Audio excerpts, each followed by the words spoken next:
Here's another classic flavor for mooncakes, which also happens to be my favorite, red bean paste. You can buy the red bean paste and simply move on to wrapping and stamping out the mooncakes. But the store-bought stuff can be extraordinarily sweet, and the smooth red bean paste for mooncakes is actually very easy to make. Start by placing cooked and drained red beans into a blender.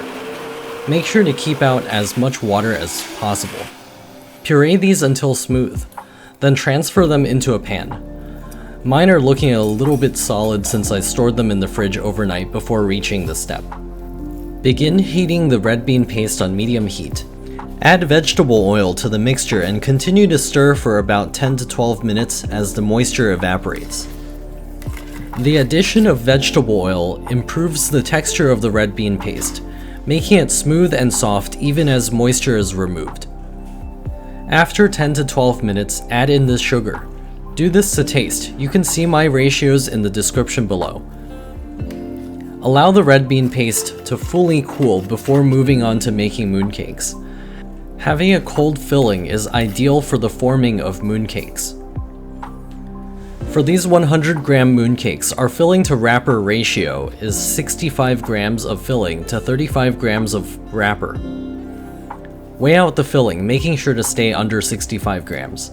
The homemade red bean paste is fairly soft, so in this case going as low as 60 grams will help make your life easier.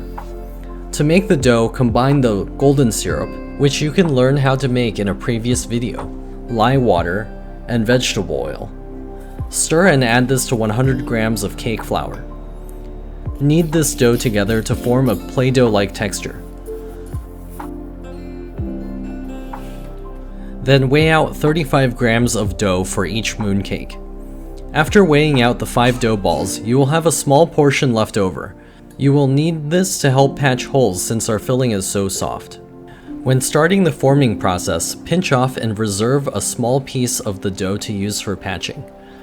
Then press the remainder into a disc about 3 1/4 inches in diameter. Then wrap the filling inside.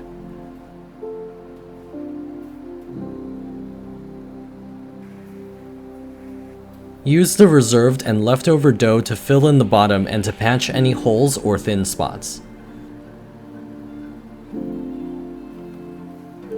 Gently place the mooncake ball into the mold and initially gently press down until the plunger will go no further. Then firmly press down for a few extra seconds to allow the mooncake to fill in all the corners. Then gently release the mooncake onto the tray.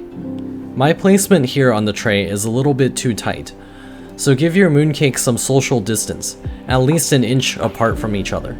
Once you have all the mooncakes formed, spray some water on them and immediately place them into a 350-degree oven for 8 minutes, or until the edges are very lightly browned. After the first bake, allow the mooncakes to cool for about 20 minutes. Then brush all the surfaces lightly with an egg yolk that has been beaten with a half tablespoon of water. After brushing on the egg yolk, pop the mooncakes into a 375-degree oven for 8 more minutes.